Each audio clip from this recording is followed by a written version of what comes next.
Chief justice of Pakistan نے قادیانیوں کو تبلیغ کی اجازت دی ہے، اس کی وضاحت فرمائیں۔ پاکستان میں پہلے مسائل کم چل رہے ہیں، جو چیف جسٹس صاحب نے ایک اور ملاکھڑا کھڑا کر دیا ہے۔ چیف جسٹس صاحب نے جو فیصلہ کیا ہے نا، اس میں بنیاد اس کو بنائے مذہبی آزادی، غیر مسلموں کو مذہبی آزادی ہے، تو یہ آئین سے بھی بغاوت ہے۔ مذہبی آزادی کا یہ مطلب کہ وہ اپنے مذہب کی تبلیغ کرنا شروع کر دیں، اور قادیانیوں سے جو ہمارا اختلاف ہے وہ عام غیر مسلموں والا اختلاف نہیں ہے۔ قادیانی ایک جھوٹے نبی کو محمد صلی اللہ علیہ وسلم کی طرف منسوب کرتے ہیں اور اتنا بڑا کفر کر کے اپنے آپ کو مسلم کہلاتے ہیں۔ قادیانی اپنے نام کے ساتھ اسلام ہٹا دیں تو ہم قادیانیوں کو وہی پروٹوکول دیں گے جو ہم ہندوؤں کو اور عیسائیوں کو دے رہے ہیں۔ کبھی ہم نے ہندو عیسائی کے خلاف کوئی نفرت آمیز تقریر کی؟ کبھی ہم نے کہا ہندو اور عیسائی سے لین دین جائز نہیں ہے، ان سے جو ہے تعلقات جائز نہیں؟ کبھی ہم نے کہا؟ قادیانیوں سے ہم تعلقات کی اجازت شدید مجبوری کے بغیر نہیں دیتے۔ وجہ کیا ہے؟ میں اس کو کئی بار مثال سے سمجھا چکا ہوں۔ دیکھو، ایک محلے میں ایک چرسی ہے، غریب ہے، حاجت مند ہے، آپ اس کی خدمت کرتے ہو۔ جب آپ کے گھر آتا ہے آپ کہتے ہو چلو یار یہ اس کا پرسنل معاملہ ہے، چرس پیتا ہے کہ نہیں پیتا، انسانیت کے ناطے آپ اس کا اکرام کرتے ہو، یہاں تک تو ٹھیک ہے بھائی۔ لیکن اس چرسی نے کہنا شروع کر دیا آپ کے بارے میں کہ آپ اس کے ابا ہو، اور جعلی ڈاکومنٹس بھی بنوا لیے اس نے۔ اب آپ کی غیرت برداشت کرے گی؟ اس کو پروٹوکول دو، وہ آپ کے گھر آ رہا ہے، آپ اس کو ساتھ لے کے گھوم رہے ہو، اپنے ساتھ کھلا رہے ہو، آپ بولو گے بھائی تو اپنی میری طرف نسبت ختم کر، میں چرسیوں کا باپ نہیں ہوں۔ آپ کو بے عزتی محسوس ہوگی اپنی، بھائی تو اپنے آپ کو میرے کھاتے میں کیوں ڈال رہا ہے؟ ہمارا عقیدہ ہے کہ قرآن مجید میں اللہ تعالیٰ نے صاف طور پر رسول اللہ صلی اللہ علیہ وسلم کے بارے میں بتا دیا، خاتم النبیین، آپ تمام پیغمبروں کے سب سے آخر میں ہیں۔ دیکھو، جب محمد صلی اللہ علیہ وسلم نے نبوت کا دعویٰ کیا تو کسی عیسائی اور یہودی نے اس بیس پہ آپ کے نبی ہونے کا انکار نہیں کیا کہ حضرت موسیٰ آخری نبی تھے یا حضرت عیسیٰ آخری نبی تھے۔ کوئی ایک ضعیف روایت بھی نہیں ملتی ہمیں، اس بیس پہ انکار نہیں کیا، کیونکہ حضرت عیسیٰ علیہ السلام نے کبھی یہ نہیں کہا کہ میں آخری نبی ہوں، لاسٹ میسنجر آف گاڈ ہوں میں۔ حضرت موسیٰ نے اور آپ کے بعد جتنے پیغمبر آئے کسی نے بھی یہ دعویٰ نہیں کیا۔ تبھی یہودی نبی صلی اللہ علیہ وسلم کے پاس تحقیق کے لیے آیا کرتے تھے، یہ دیکھنے کے لیے کہ آپ واقعی پیغمبر ہیں یا نہیں ہیں، نشانیاں چیک کرتے تھے۔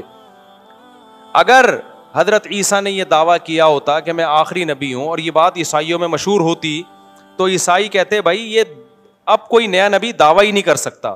تو پھر یہود و نصارہ کے آپ کے پاس آنا اور آپ کی بات سننا، تحقیق کی کوشش کرنا کہ یہ صحیح ہیں غلط ہیں، یہ سارے کام ہی لغو ہو جاتے، یہ کرتے ہی نہیں وہ۔ جب نبی صلی اللہ علیہ وسلم نے حضرت عبداللہ بن مسعود رضی اللہ تعالیٰ عنہ اور جعفر طیار رضی اللہ تعالیٰ عنہ کی قیادت میں حبشہ کی طرف وفد بھیجا ہے تو حبشہ کا بادشاہ جو نجاشی تھا وہ عیسائی تھا۔ نجاشی نے تحقیق کے لیے بلایا جعفر طیار رضی اللہ تعالیٰ عنہ کو، آگے کیا، فرمایا کہ کیا بات کرتے ہو تو؟ انہوں نے بتایا کہ بھئی ہمارے ہاں نبی ظاہر ہوئے ہیں جن کا نام محمد ہے صلی اللہ علیہ وسلم۔ نجاشی نے پوچھا ان کا کیا دعویٰ ہے، وہ کیا تعلیمات دیتے ہیں؟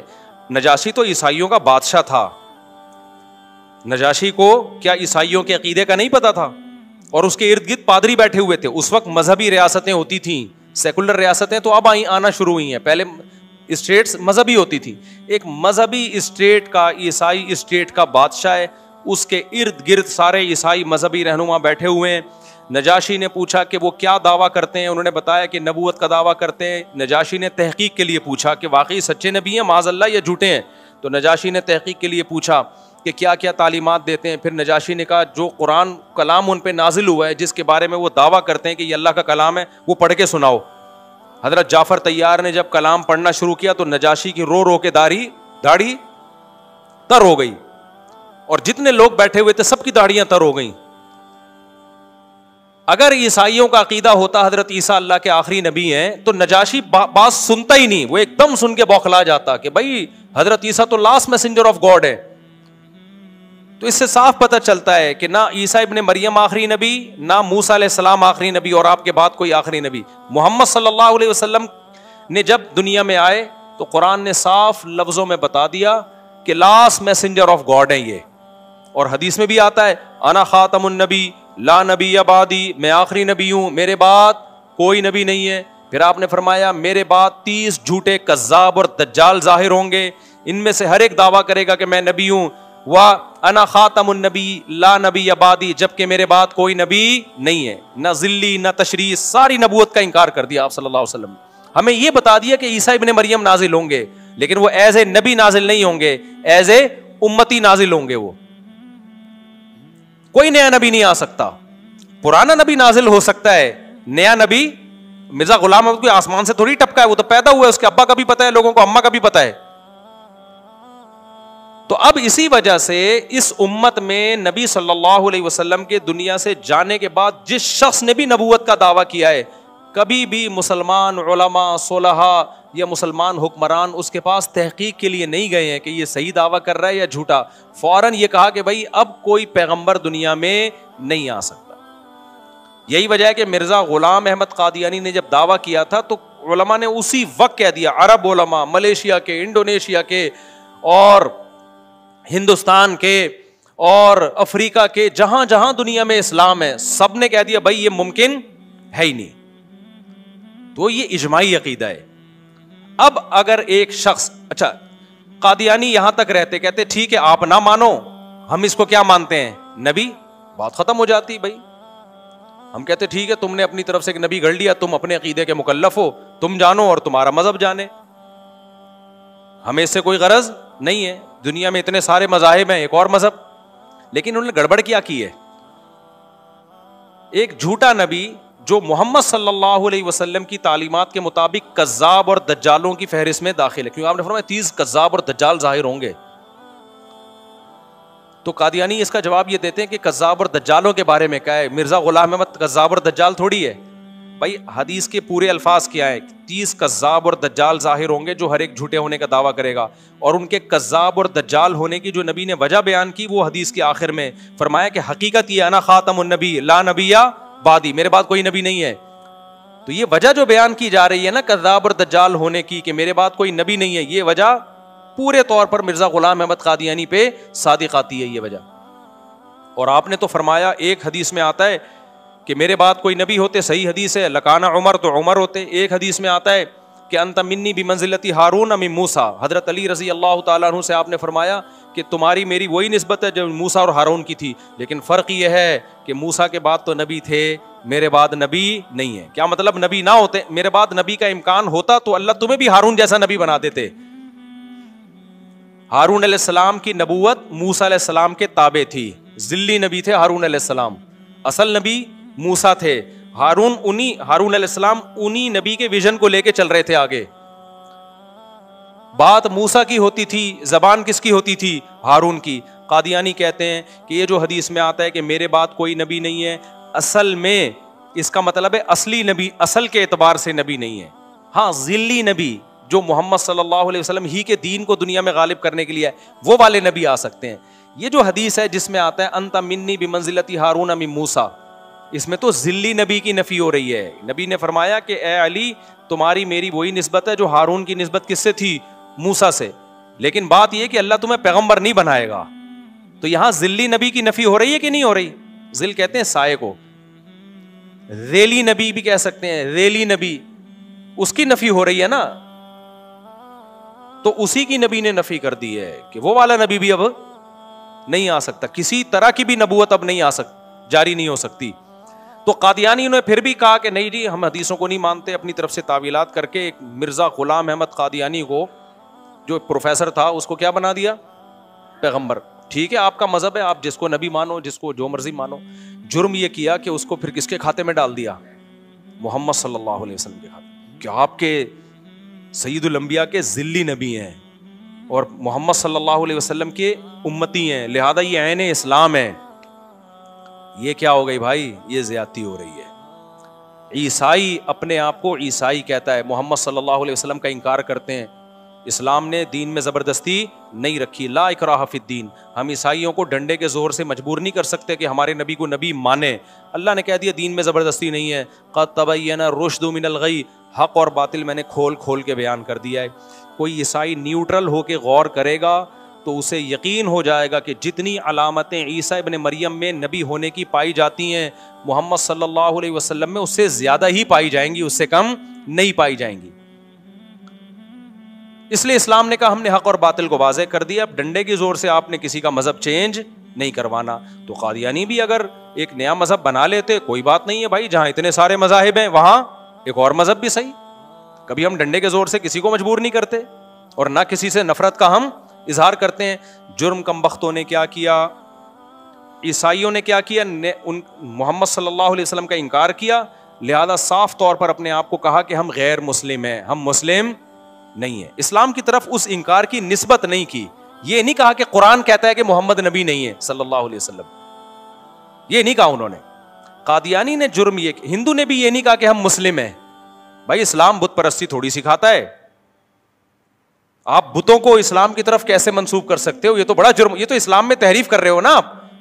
سمجھ میں آ رہی ہے بات کہ نہیں آ رہی؟ اس کا مطلب آپ اسلام میں کیا کر رہے ہو؟ آپ تحریف کر رہے ہو. اسلام کو آپ وہ مذہب جو الحم سے لے کے والناس تک بت پرستی کے خلاف ہے, انہی بتوں کو محمد صلی اللہ علیہ وسلم کے کھاتے میں ڈال دو.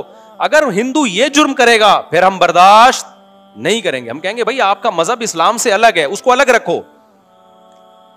اور ہندو یہ کرتے بھی نہیں ہے کہ اپنے بتوں کو کس کے کھاتے میں ڈالیں؟ اسلام کے کھاتے میں. یہ جرم کرتے بھی نہیں ہے. لیکن قادیانی نے کیا جرم کیا ہے؟ وہی جرم کیا کہ ایک آدمی چرس پی رہا ہے اور اس چرسی کو کس کے کھاتے میں ڈال دیا؟ ایک شریف آدمی کے کھاتے میں ڈال دیا کہ تمہارا بیٹا ہے. وہ کہے گا بھائی یہ میں برداشت نہیں کروں گا, اس کا بائیکاٹ کروں گا میں. تو قادیانی نے کیا کیا کہ محمد صلی اللہ علیہ وسلم کی تعلیمات اور قرآن و سنت کے مطابق, اجماع امت کے مطابق جو شخص جھوٹا تھا اس کو نبی مانا, یہاں تک ہم برداشت کر لیں گے, تمہارا مذہب ہے, ہم نہیں مانتے اس کو نبی, ٹھیک ہے. اس نبی کو کھاتے میں کس کے ڈال دیا؟ محمد صلی اللہ علیہ وسلم کی طرف منسوب کر دیا کہ نبی کا ذلی نبی ہے, ذیلی نبی ہے. اور پھر اپنے اس کفر کو اسلام سے تعبیر کرنا شروع کر دیا. بھائی یہ اب کیا ہو رہی ہے؟ یہ زیادتی ہو رہی ہے. تو اس لیے جو چیف جسٹس صاحب نے فیصلہ کیا ہے نا کہ قادیانیوں کو بھی عام غیر مسلموں کے کھاتے میں ڈال کے ان کو بالکل اسی طرح رائٹ دے دیا ہے تبلیغ کا, اور اسی طرح سب کچھ اپنی وہ مذہبی وہ کر سکتے ہیں. تو جناب آپ قادیانیوں کو یہ کہہ دیں کہ وہ اپنے آپ کو مسلم کہنا چھوڑ دیں اور اپنے آپ کو احمدی کہنا بھی چھوڑ دیں, کیونکہ احمد محمد صلی اللہ علیہ وسلم کا نام ہے. قرآن میں اللہ نے نبی صلی اللہ علیہ وسلم کا نام محمد بھی بتایا اور احمد بھی بتایا ہے. وہ اپنے آپ کو اس کھاتے میں ڈالنا چھوڑ دیں تو ہم قادیانیوں کو وہی اقلیتوں والے حقوق دیں گے جو ہم ہندوؤں اور عیسائیوں کو دیتے ہیں. ہمارے بیان تو ہندو بھی سن رہے ہوتے ہیں, عیسائی بھی ملتے ہیں, عزت دیتے ہیں, ہم بھی ان کو عزت دیتے ہیں. میں آسٹریلیا میں تھا, ایک سکھ کا فون آیا, ملاقات کی کوشش کر رہا تھا, لیکن میں وہاں سے سڈنی سے جا چکا تھا. اس نے کہا میں آپ کے ایتھیزم کے خلاف بیان سنتا ہوں تو اللہ کے وجود کا مجھے یقین آتا ہے. کم از کم اس میں اتنی نرمی پیدا ہوئی, اس نے کہا کم از کم اتنی بات تو ہے نا کہ اللہ کو ماننے والے اور نہ ماننے والے برابر نہیں ہو سکتے. اللہ کو ماننے سے کم از کم اتنا تو ہوگا نا, خدا کو ماننے سے, کریٹر گاڈ کو ماننے سے, کہ دنیا میں برائی کم ہوگی. کیونکہ اگر گاڈ لیس زندگی ہو تو پھر انسان اور جانور میں کوئی فرق نہیں ہے.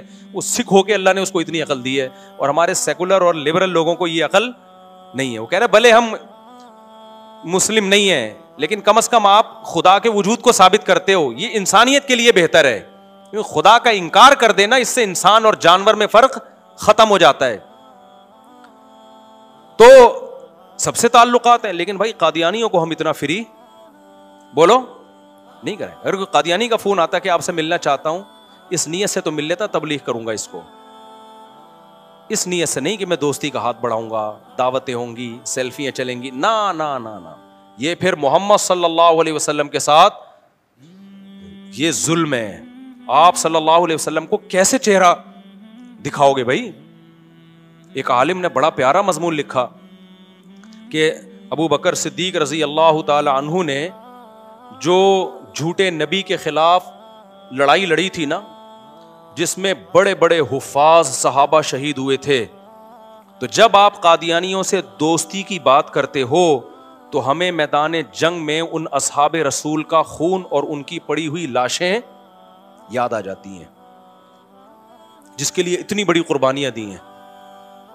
تو یہ غیرت کا مسئلہ ہے.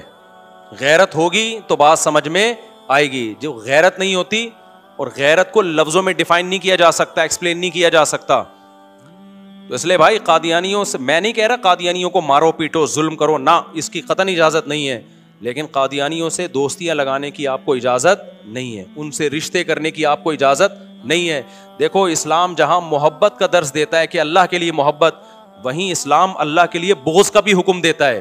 جب آپ کو کسی سے محبت ہوتی ہے تو صرف یہ نہیں ہوتا محبوب کے لیے آپ کسی سے محبت کرتے ہیں, نہ, بعض دفعہ محبوب کی خاطر کسی سے بغض بھی رکھنا پڑتا ہے. ہم نہیں کہہ رہے کہ قادیانیوں کی املاک پہ قبضہ کریں آپ, ہم نہیں کہہ رہے ان کو ماریں پیٹیں آپ, نہ کسی قادیانی کو قتل کرنے کی اجازت ہے, نہ اس کو ٹارچر کرنے کی اجازت ہے آپ کو, لیکن دوستی کا ہاتھ نہیں بڑھا سکتے. یہ بہت بڑا جرم ہے. لوگ بتا رہے ہوتے ہیں ہمارے آفس میں قادیانی ہے, میرا بڑا اچھا دوست ہے. بھائی کیسے آپ کا دوست ہو گیا؟ آپ صرف ریزرو ہو کے اس سے ضرورت کا تعلق رکھو. اس کو بولو بھائی اپنے اس جھوٹے پیغمبر کو محمد صلی اللہ علیہ وسلم کے کھاتے میں مت ڈالو, پھر ہم دوستی لگائیں گے. ہم نے جانا اللہ کے پاس ہے, ایسا ہے یا نہیں ہے؟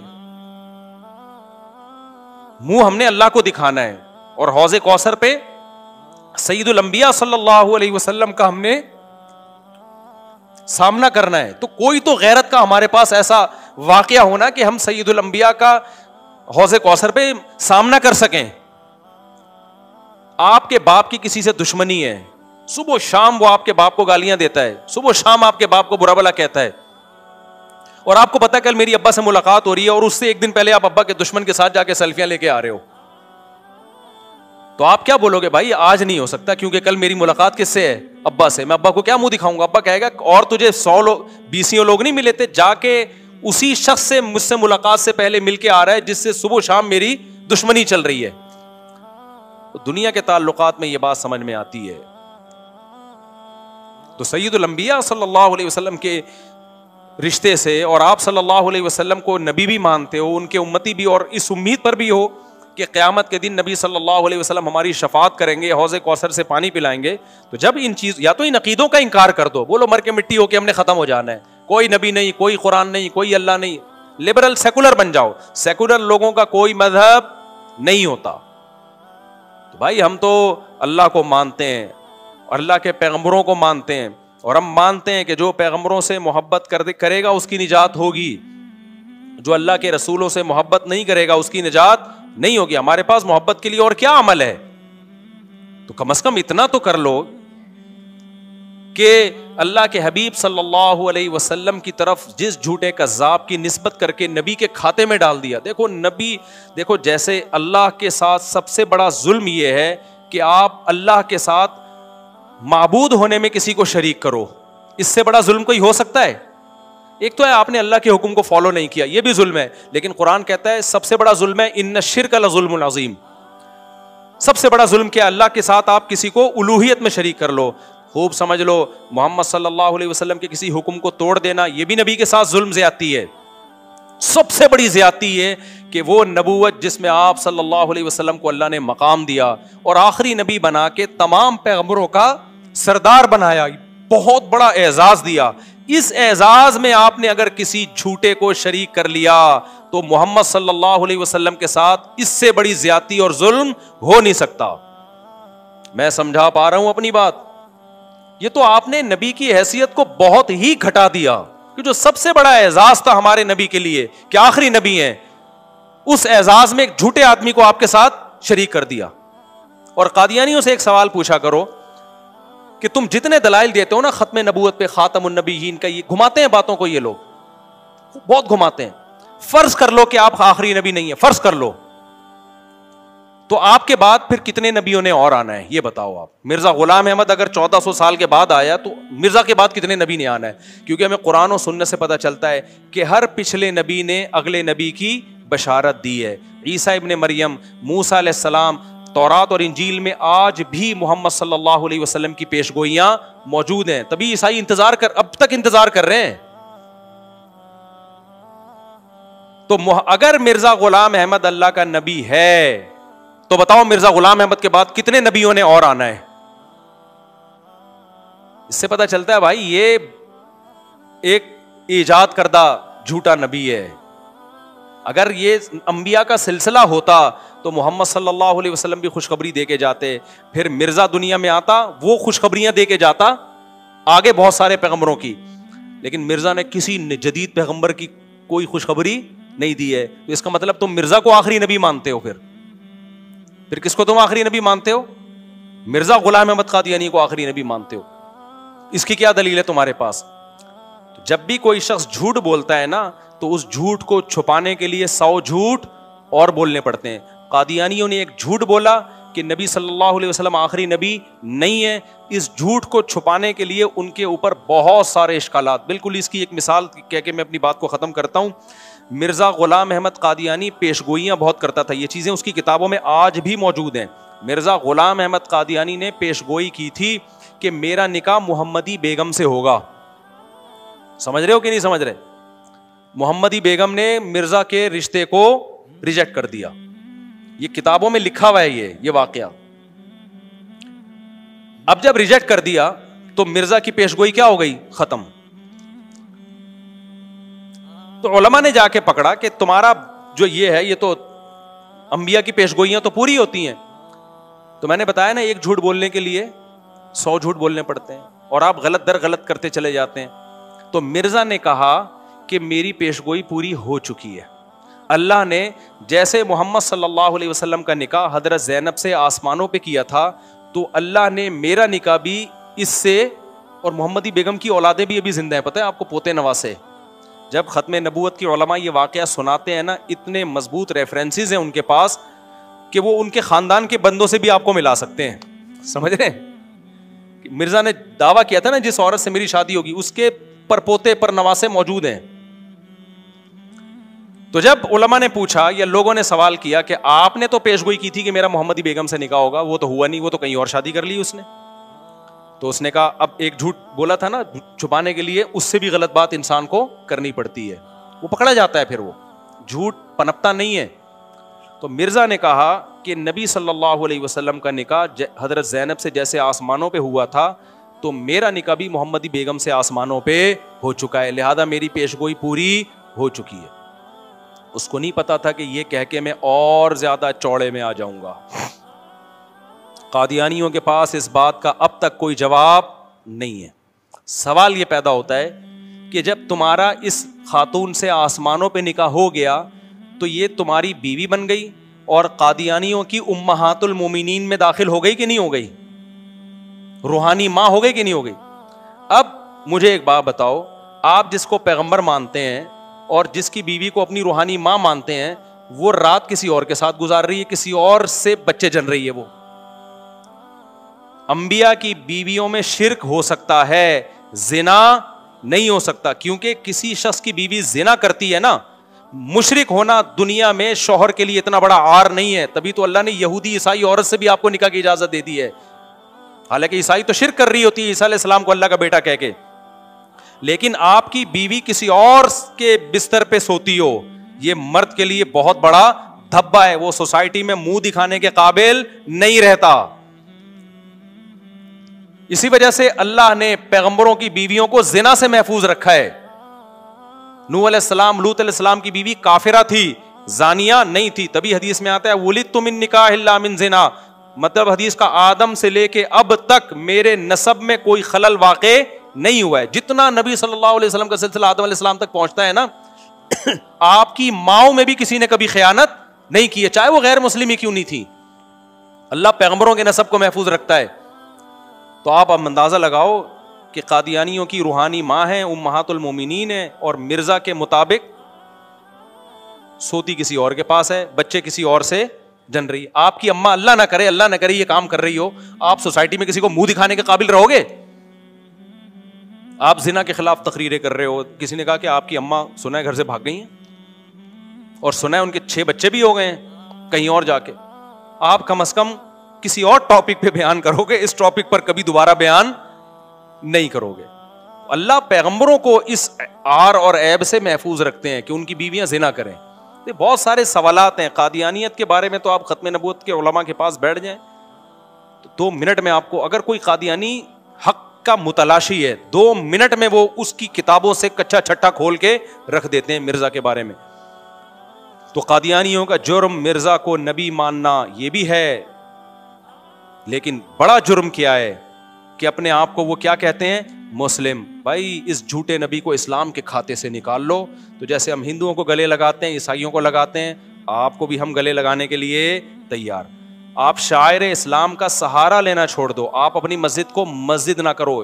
ہندو اپنے مندر کو مندر کہتا ہے، مسجد نہیں کہتا. عیسائی اپنے چرچ کو چرچ کہتا ہے، مسجد نہیں کہتا. اگر عیسائی اپنے چرچ کو مسجد کہنا شروع کر دے، مسلمانوں کو غصہ آئے گا کہ نہیں آئے گا؟ اور ہم اپنی مسجد کو چرچ کہنا شروع کر دیں، عیسائیوں کو غصہ آئے گا، ہندوؤں کو غصہ آئے گا کہ تم اپنی مسجد کو مندر، مندر تو ہمارا ہوتا ہے، تمہارا تھوڑی ہوتا ہے.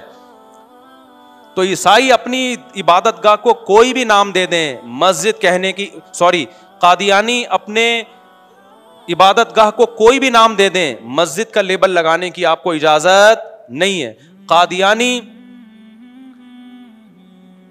مرزا کو نبی کہہ دیں، ہماری نظر میں جھوٹا ہے، لیکن اس کو محمد صلی اللہ علیہ وسلم کے کھاتے میں ڈالنے کی اجازت نہیں ہے.